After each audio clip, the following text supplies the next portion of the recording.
Hello प्यारे दोस्तों, आप सभी को स्वागत है आपके अपने चैनल यहाँ क्लासेज में। दोस्तों मैं नीतीश कुमार। दोस्तों एक बार फिर से आप सभी को दोस्तों स्वागत है यहाँ पे क्लास 12th के हिंदी में दोस्तों काव्य खंड। दोस्तों जो 8वां चैप्टर है वो है उषा। ठीक है दोस्तों, हमने इससे पिछले बार की वीडियो में क्लास में दिया था 7 चैप्टर पुत्र वियोग, जिसके कवि थे या कवित्री थी सुभद्रा कुमार चौहान।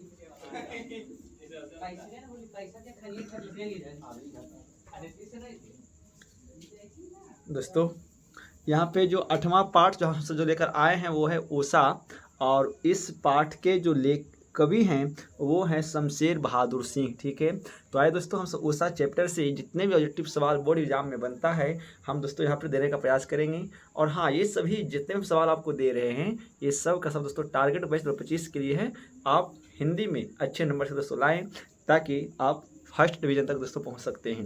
हिंदी 100 नंबर का एग्जाम होगा दोस्तों। हम वादा करते हैं कि यदि आप दोस्तों इसी प्रकार से करेंगे मेहनत तो दोस्तों 70 से प्लस दोस्तों नंबर लाने का वादा आपको हम करवा देते हैं दोस्तों। ठीक है, आइए शुरू करते हैं उषा चैप्टर, जिसका कवि हैं शमशेर बहादुर सिंह। और यह सवाल नंबर पहला है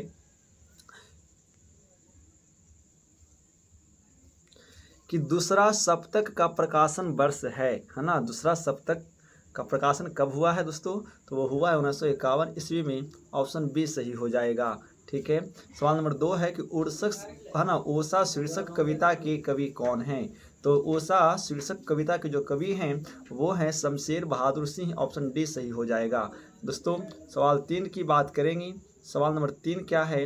तो सवाल 3 है कि शमशेर बहादुर सिंह की कौन सी कविता है? तो वह है दोस्तों उषा, है ना। उषा जो है किसने लिखा है? शमशेर बहादुर सिंह ने। सवाल 4 है कि कवियों के कवि किन्हें कहा गया है? तो कवियों के कवि शमशेर बहादुर दोस्तों सिंह को कहा गया है। ठीक है, सवाल 5 की बात करेंगे दोस्तों। आप इसी प्रकार से दोस्तों वीडियो का अंत तक बने रहिएगा। सवाल नंबर 5 की बात करेंगे यहाँ पे। सवाल 5 की बात करेंगे कि प्रकृति वर्णन से संबंधित कविता है। तो वो कौन है? उषा, है ना दोस्तों। जो उषा जो कविता है वो हमारे प्राकृतिक संपदाओं से जुड़ा हुआ कविता है। सवाल 6 की बात है कि शमशेर बहादुर सिंह की कविता है। तो उषा, है ना। सवाल नंबर 7 देखते हैं। सवाल 7 है कि प्रातः का नभ कैसा था? जब सुबह होता है तो उस समय का आसमान कैसा होता है?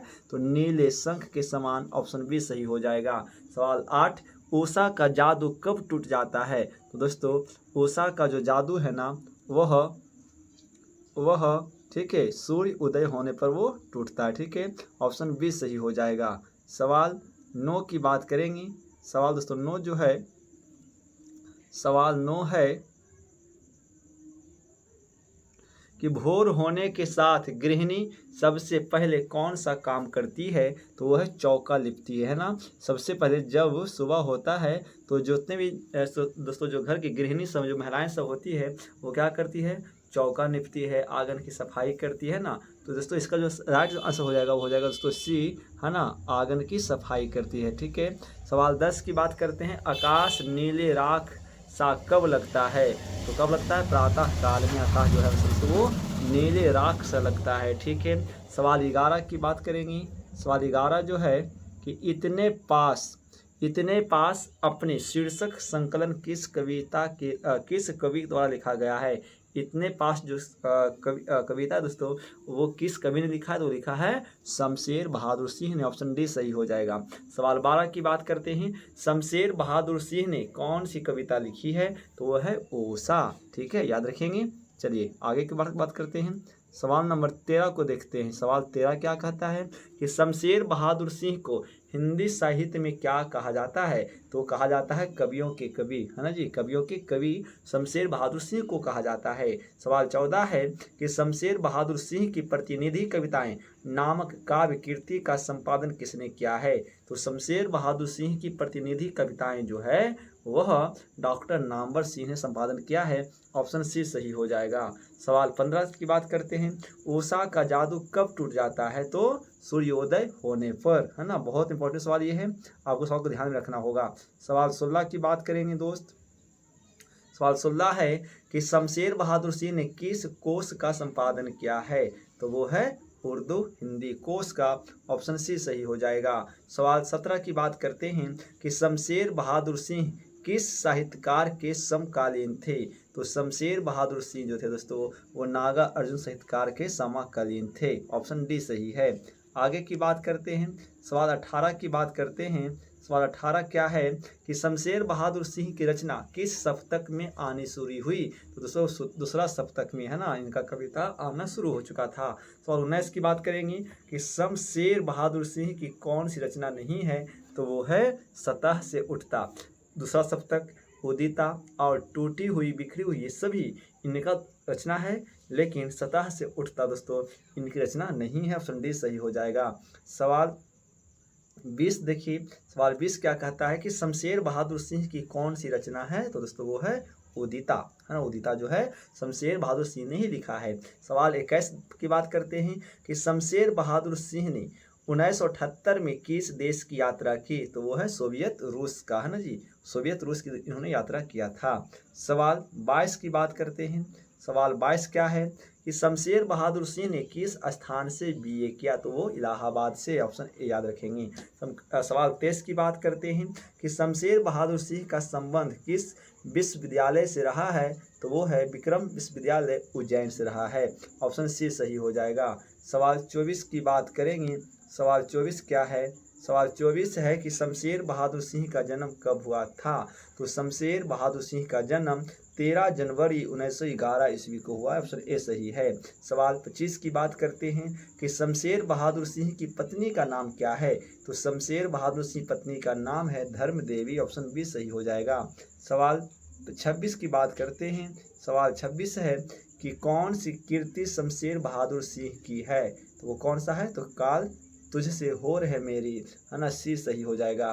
सवाल 27 की बात करते हैं कि कौन सी कृति शमशेर बहादुर सिंह की नहीं है। तो भारत इतिहास और संस्कृति जो है इनका लिखा हुआ नहीं है। सवाल 28 की बात करते हैं। सवाल 28 जो है सुकून की तलाश क्या है। तो सुकून की जो तलाश है दोस्तों वो है गजलों का संग्रह, ऑप्शन ए सही हो जाएगा। सवाल 29 की बात करेंगे। सवाल दोस्तों 29 की बात करते हैं कि 29 में कहता है कि किसका जादू टूटता है। तो उषा का, ऑप्शन ए सही हो जाएगा। सवाल 30 की बात करेंगे, चुका भी नहीं हूँ मैं के रचयिता कौन है। तो वो है शमशेर बहादुर सिंह, ऑप्शन सी सही हो जाएगा। सवाल 31 की बात करेंगे। सवाल दोस्तों 31 क्या कहता है। सवाल 31 है कि सुकून की तलाश किसकी रचना है। तो वो है इकबाल की, किनका, वो है इकबाल की, ठीक है। सवाल 32 की बात करेंगे कि शमशेर बहादुर सिंह का जन्म कहाँ हुआ है। तो दोस्तों देहरादून में, ऑप्शन ए सही हो जाएगा। सवाल 33 की बात करते हैं कि प्रातःकालीन नभ का सौंदर्य क्यों बढ़ गया है। तो वो है क्योंकि सूर्योदय के पहले ही लालिमा और आकाश की नीलिमा अद्भुत रंग बना रही है, यही कारण है कि प्रातःकालीन नभ का सौंदर्य बढ़ गया है, ऑप्शन डी सही हो जाएगा दोस्तों, ठीक है। सवाल आगे की बात करते हैं दोस्तों। तो ये था इस चैप्टर से उषा काव्य खंड से दोस्तों कुल 33 सवाल जो इंपॉर्टेंट है परीक्षा एग्जाम की दृष्टि से। तो दोस्तों आप इसी प्रकार से क्लास 12 के पूरे हिंदी चैप्टर का ऑब्जेक्टिव सवाल दोस्तों आप गद्य खंड या काव्य खंड को देखने का प्रयास करते हैं। तो हम सब यहाँ पर आज आपको दोस्तों 8वां चैप्टर उषा के बात किए हैं जिसके कवि शमशेर बहादुर सिंह हैं दोस्तों। कल हम मिलते हैं अगले चैप्टर में जिसका नाम होगा जन जन का चेहरा एक, ठीक है। तो दोस्तों आप सब इसी प्रकार से चैनल को प्यार बनाते रहिए और दोस्तों तैयारी अपना करते रहिए दोस्तों। बेस्ट ऑफ लक दोस्तों, मिलते हैं कल के क्लास में, तब तक के लिए नमस्कार, थैंक्स फॉर वॉचिंग, जुड़े रहिए एन और क्लास के साथ। जय हिंद, वंदे मातरम।